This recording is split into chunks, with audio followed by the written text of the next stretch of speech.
Bonjour et merci de nous retrouver pour cette semaine pour votre émission La Joie des chrétiens. L'Église passe chaque année dans plusieurs diocèses à des ordinations diaconales et sacerdotales. Des jeunes gens, à peine finis les études de séminaire, c'est-à-dire la philosophie et la théologie, reçoivent l'imposition des mains, permettez-moi de le dire, et deviennent prêtres. En effet, le sacrement de l'ordre est trop complexe. Il faut les comprendre dans tous les détails possibles pour cerner l'essentiel. De plus, ce sacrement est, l'on dirait, le sommet de sept sacrements de l'Église, puisque c'est les prêtres ordonnés, ou bien disons l'ordonné qui donne les sacrements, qui octroie les sacrements. Alors, que comprendre du sacrement de l'ordre auquel nombreux ont aspiré, comme l'abbé Thomas qui nous accueille sur ces plateaux, et auquel nombreux aspirent encore. Bonjour, monsieur l'abbé Thomas. Bonjour, monsieur le journaliste. Alors, aujourd'hui, le thème, c'est le sacrement de l'ordre. Depuis quand êtes-vous prêtre? Merci pour la question. Je suis prêtre depuis maintenant bientôt 26 ans. J'ai été ordonné en 1998. Voici un peu plus de 25 ans. Qu'est-ce qui vous a inspiré à devenir prêtre? Être prêtre, je crois que c'est une vocation. C'est un appel qu'on reçoit, un appel qu'on entend du fond de son cœur et auquel on répond en se disponibilisant pour embrasser la formation et finalement devenir prêtre. Alors, racontez-nous un peu une expérience de vie comme prêtre, votre expérience de vie comme prêtre, des personnes, des lieux, des situations que vous avez traversées ou ce que vous avez vécu. C'est une question très complexe. Comment raconter en un petit temps l'expérience de prêtre? Personnellement, je crois que j'ai plus passé de temps comme enseignant. Dans le ministère sacerdotal, j'étais à paroisse pendant une année, c'était à Kanyabayonga, et pour le reste du temps, je suis comme à l'école. J'ai été formateur dans un petit séminaire à Kassé Sanugenda, et puis étudiant à l'université à Nairobi, et puis professeur à l'université, et jusqu'à aujourd'hui professeur de théologie au grand séminaire, et j'enseigne aussi à l'université. Pratiquement, j'ai été un prêtre professeur.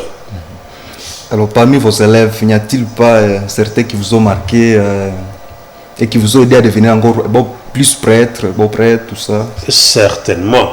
On a rencontré beaucoup de personnes.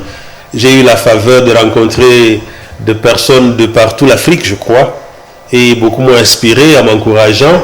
Et quand je le regarde aussi aspirer vers ce à quoi j'avais aussi aspiré, je me sens encouragé. Je sens que j'ai choisi une bonne part, si pas la meilleure. Alors, le thème d'aujourd'hui concerne les cours que vous donnez au séminaire. Alors, une question qui se pose et une question essentielle, c'est quoi le sacrement de l'ordre? Le sacrement de l'ordre, c'est un des 7 sacrements. Ils sont 7. Baptême, confirmation, Eucharistie, onction de malade, pénitence, mariage et ordre. Le sacrement de l'ordre, c'est ce sacrement qui, avec le sacrement de mariage, appartient au groupe de ce qu'on appelle sacrement de service.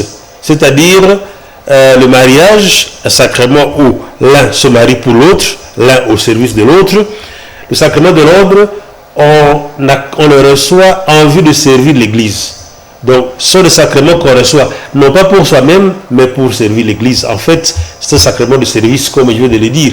Nul n'est prêtre ou évêque ou diacre pour soi-même, on l'est pour les autres. C'est un sacrement de service, bref. Alors, dans ces cours, je ne sais pas si c'est cours, les sacrements, où vous enseignez tout ça, finalement, qu'est-ce que vous dites aux étudiants, aux séminaristes et aux autres étudiants? Qu'est-ce que je dis, c'est-à-dire concernant quoi? Concernant le sacrement de l'ordre. Effectivement.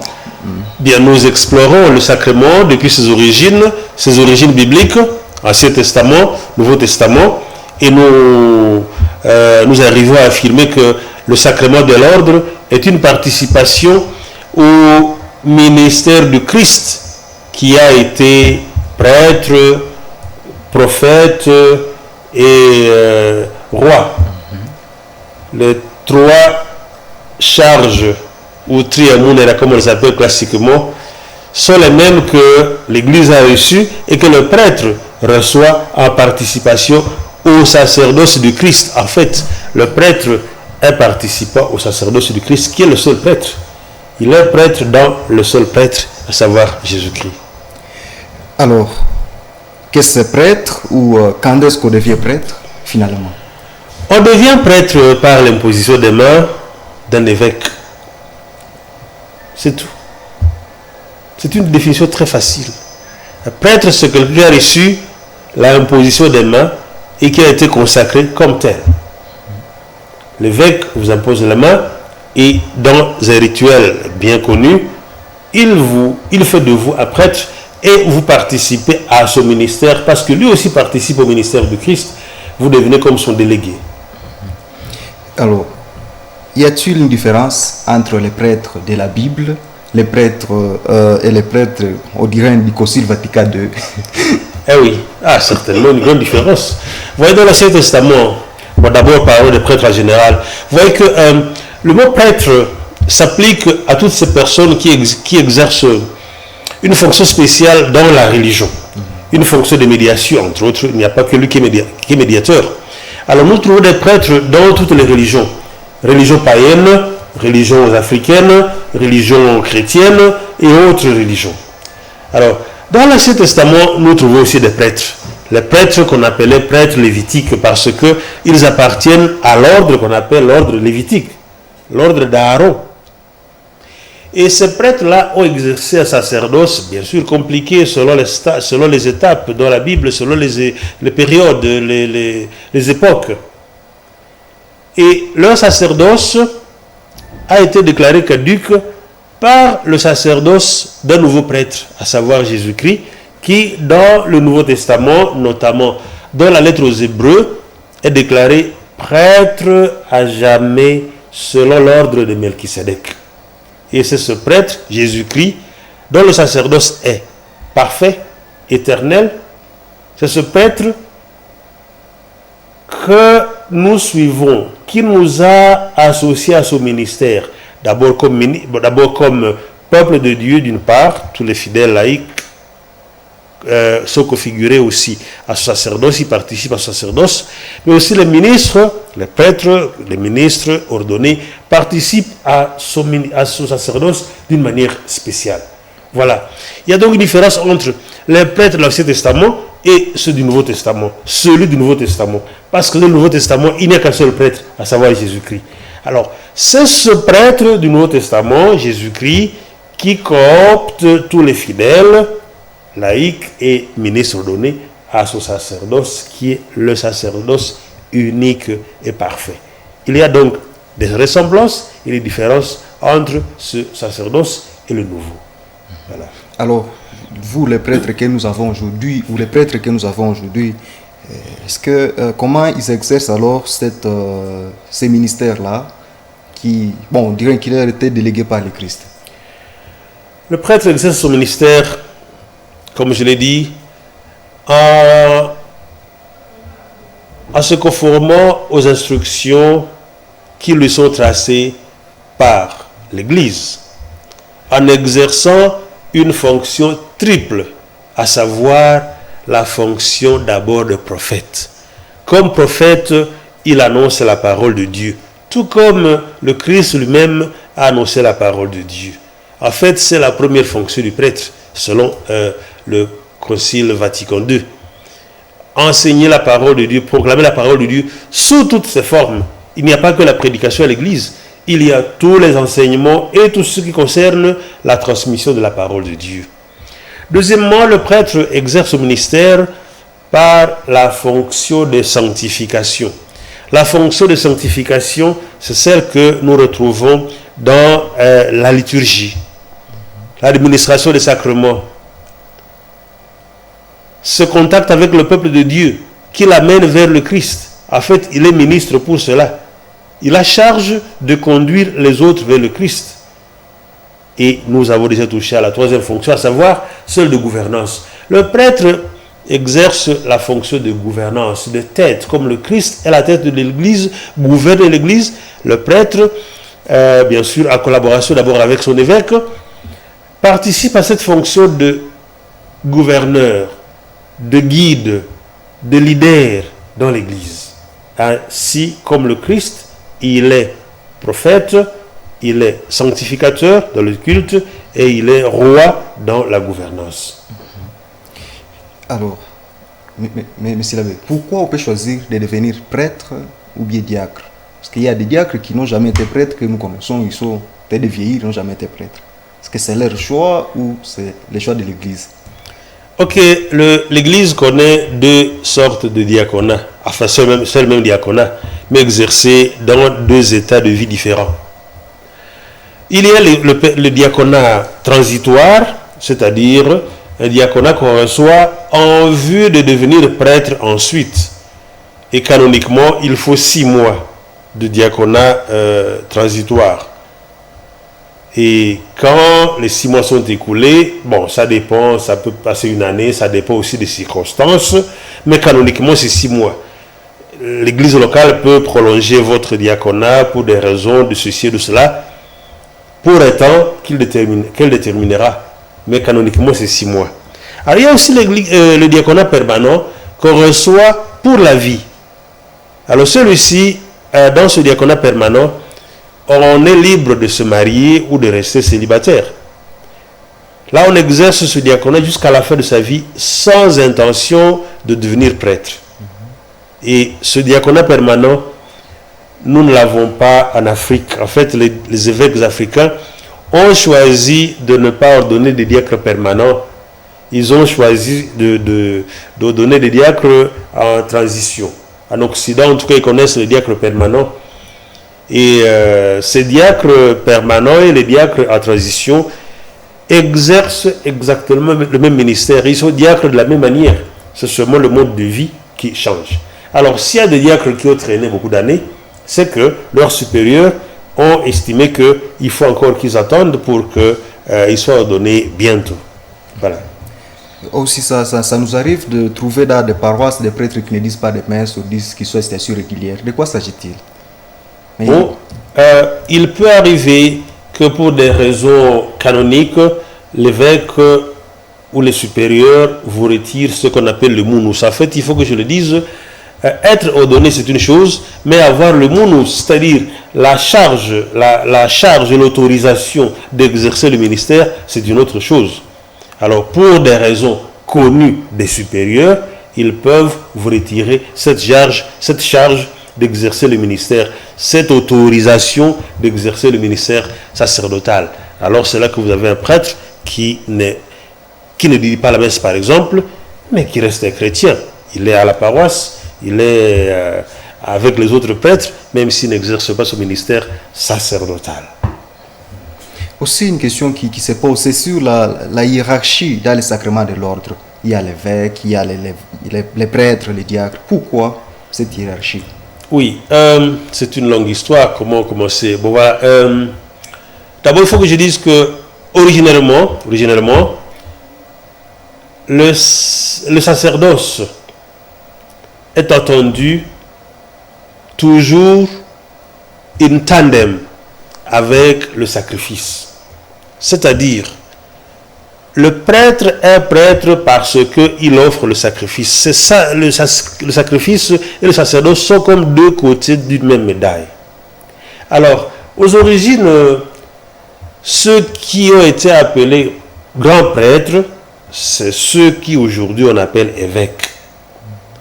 Alors, comme le christianisme débordait dans les campagnes, ça nous sommes en Occident, au IVe siècle, 5e siècle, les siècles qui ont suivi, les prêtres, c'est-à-dire les grands prêtres, ceux qu'on considère comme grands prêtres, qui avaient charge d'une communauté ou d'une grande communauté qui s'étendait au loin, ont commencé à déléguer ceux-là qui étaient avec eux comme conseillers, ceux qu'on appelait les presbytres.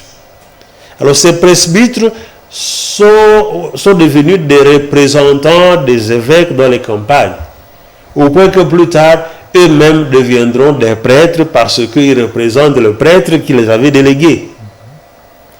Et plus tard encore, et les diacres qui devaient aller au presbytérat devaient se précipiter, devaient être ordonnés tôt pour qu'ils soient aussi délégués. Alors finalement, il y a eu comme des paliers qu'on finit par appeler ordre. L'ordre des évêques, ceux qui ont l'autorité suprême dans l'Église, l'ordre des presbytres, ceux qui dépendent des évêques en autorité et en ministère, et aussi l'ordre des diacres qui sont des serviteurs des évêques et pratiquement de toute la communauté chrétienne, parce que la fonction de diaconat est une fonction de service, tout comme toutes les autres fonctions. Voilà, donc il existe vraiment une hiérarchie qui fait partie de la nature du sacerdoce catholique.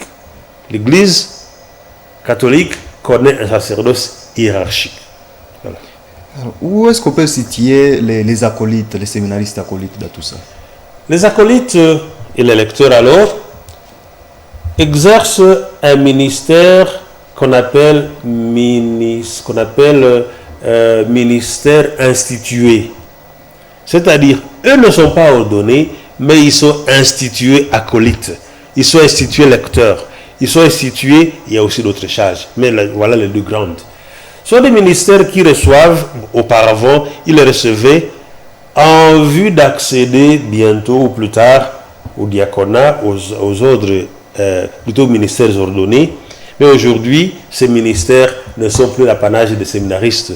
Même les autres personnes, les catéchistes ou d'autres personnes peuvent être institués acolytes ou lecteurs. Mais pour ces personnes-là, donc, ce ne seraient pas des étapes vers le sacerdoce.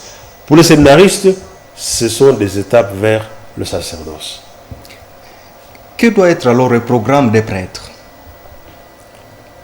Le prêtre, comme je l'ai dit déjà, le prêtre a été ordonné pour les autres, pas pour lui-même. Alors ce programme est aussi constitué en fonction de cette mission. Son programme dépendra d'abord de la mission qu'on lui a confiée, parce que chaque prêtre a une mission spécifique. Je vous ai parlé de moi-même, je suis professeur. Mes charges sont à l'école, mais aussi de temps en temps en paroisse. Alors, mon programme est arrangé en fonction de ma mission. Le programme du prêtre est arrangé en fonction de sa mission. Mais il y a des bases communes, bien sûr. Les bases communes sont celles-ci. D'abord, la prière des offices. L'office du matin, l'office du milieu du jour, normalement, l'office du soir, c'est-à-dire vêpres, et l'office de la nuit, les complis. Et aussi, si possible, l'office de lecture. Ça, c'est une base fondamentale. Peu importe votre charge pastorale, ça c'est une charge fondamentale, la prière. Plus, et bien sûr, et absolument, la célébration de l'Eucharistie. C'est une charge fondamentale. Le prêtre est un prêtre d'abord pour l'Eucharistie. Et alors, ensuite, les autres fonctions, plutôt les autres prières, y compris les autres exercices pieux, et alors les charges qui vous sont assignées à la paroisse, pour la pastorale ou à l'école, pour mon cas, pour la recherche et l'enseignement. Mais les bases sont là. Alors, une question peut-être virgule. Voulez-vous devenir curé un jour? Je ne voudrais pas me prononcer parce que je suis disponible à être ce que l'évêque me demandera d'être. Voilà tout. Ok. Alors, M. l'abbé, quelle est la place finalement des chrétiens dans les sacrements de l'ordre? Les chrétiens sont vraiment, s'il faut le dire en termes brutaux, ils sont les boss du prêtre. Je le reprends, je le répète, je l'ai déjà dit, nul n'est prêtre pour soi-même. On est prêtre pour les fidèles, on est prêtre pour les chrétiens, on est prêtre pour la sanctification des chrétiens. Et donc les chrétiens sont la priorité, c'est eux que nous servons. Rappelez-vous, au début de cette émission, nous avons dit que le sacerdoce est un ministère de service. C'est un sacrement de service avec le mariage. Le prêtre serviteur, il sert Dieu d'une part et il sert les fidèles d'autre part. Il est là entre les deux. Et donc, ils sont leurs boss. Alors, de nos jours, les prêtres sont moins habillés à clergymen. Que peut être la raison? Ouais, le clergyman, vous voyez, c'est un habit qui a été introduit il n'y a pas très longtemps. C'est dans les années, autour des années 1950.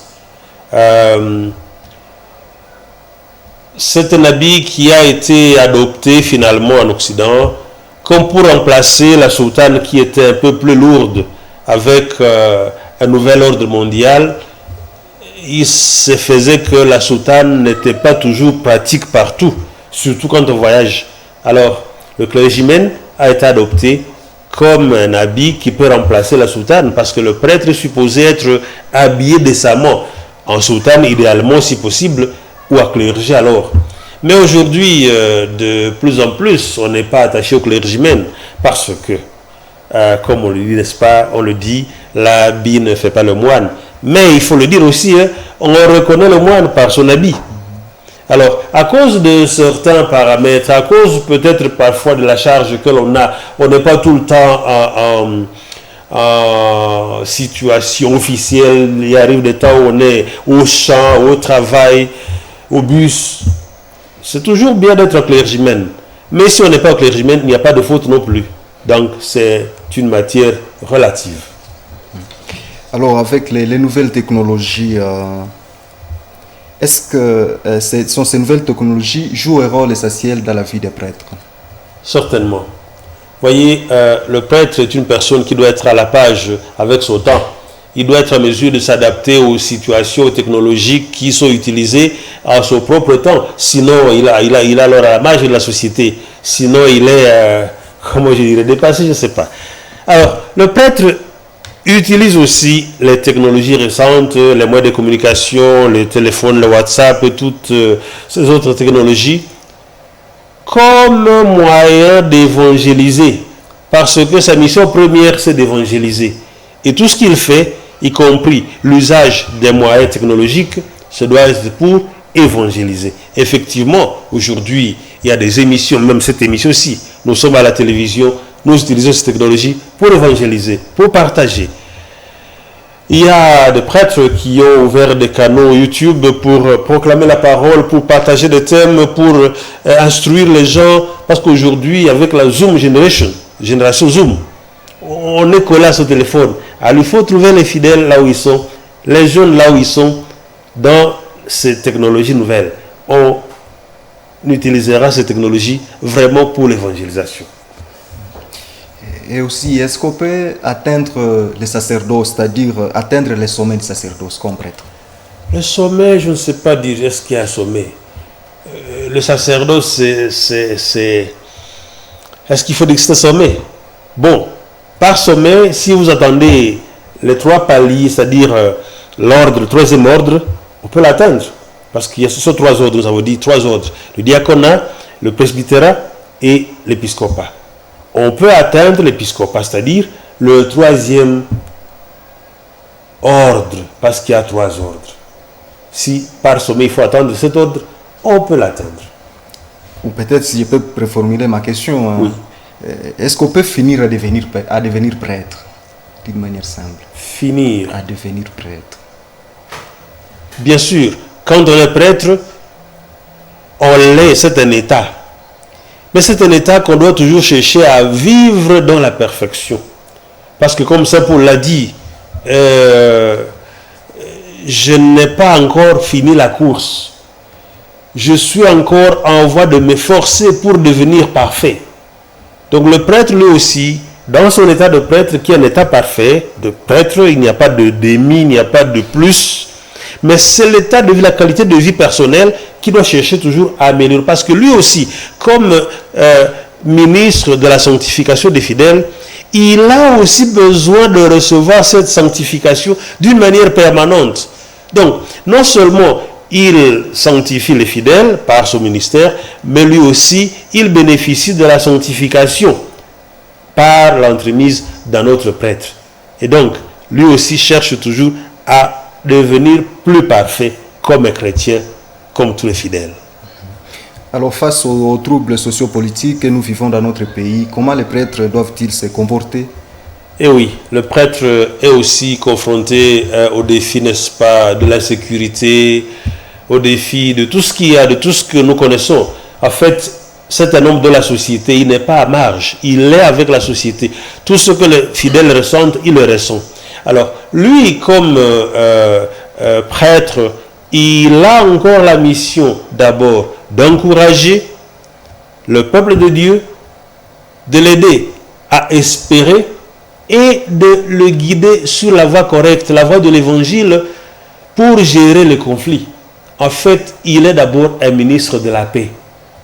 Son message doit aider les fidèles à pouvoir se comporter correctement dans la gestion du conflit ou des conflits. Donc, il reste un ministre pour encourager les uns et les autres. Et il reçoit tout le monde. En fait, lui, en cas de guerre, il ne doit pas prendre parti. Il doit chercher à ramener les gens vers l'évangile. Et les agresseurs et les agressés. Et alors, il y a certains prêtres que nous sommes rencontrés qui disent qu'ils sont des réfugiés de la guerre à Kanyabayonga et ailleurs. Et les chrétiens sont devenus pour qui? Certes, comme je l'ai dit, le prêtre aussi subit les affres de la guerre. Et en des circonstances particulières, il faut devoir être prudent. Ce n'est pas de la lâcheté que de s'écarter du danger. Non, c'est de l'honnêteté, c'est aussi de la sagesse. Alors, si les conditions ne permettent pas qu'on puisse vivre dans un endroit, il est permis de s'en écarter. En fait, il n'est pas le seul ministre ou la seule personne plutôt à pouvoir être en mesure de proclamer la parole de Dieu. Il y a bien sûr quelqu'un d'autre qui entretient la foi des fidèles ou même de loin il peut le faire. Saint Cyprien avait aussi pris la stratégie de s'écarter quand il y avait persécution. Et après la persécution, il est revenu et certains fidèles se moquaient de lui. Ils ont dit, mais mon Seigneur, tu as fui la persécution. Et il leur a dit, et si je n'avais pas fui, ce qui serait votre évêque aujourd'hui, on m'aurait tué. Donc, il faut aussi, n'est-ce pas, se mettre à l'abri quand le danger approche. C'est aussi la sagesse. Ah oui. Nous sommes presque à la fin de notre émission, M. l'abbé, mais un dernier message. L'évêque a publié la liste des futurs ordonnés, c'est pas, voilà, qui sera pour les 2 août, quelque chose de pareil, c'est les 2, les 3. Quel message adressez-vous à ces futurs prêtres et diacres? Avant tout, je les encourage et je leur dis merci d'avoir répondu à l'appel que Dieu leur a lancé. Voyez, ce n'est pas facile d'être prêtre ou de le demeurer. C'est toujours pas la grâce de Dieu. S'ils sont prêtres ou diacres demain, il faut qu'ils sachent que ce n'est pas par quelque mérite de leur part, comme pour tout prêtre aujourd'hui. Si nous sommes prêtres, ce n'est pas par mérite. Je n'ai pas mérité. Mais j'ai seulement obéi à une voix interne, à la voix de Dieu. Et j'exerce ce ministère tout comme eux doivent l'exercer. Et tout comme tout prêtre doit l'exercer dans l'humilité. Voilà mon message pour eux. Ah oui. Merci beaucoup, M. l'abbé Thomas. Je vous en prie. Merci beaucoup, chers téléspectateurs de la Moto TV, de nous avoir suivis. Merci pour votre fidélité. Merci beaucoup à l'équipe réalisatrice de cette émission. Au revoir, à la semaine prochaine. Paix et joie à vous.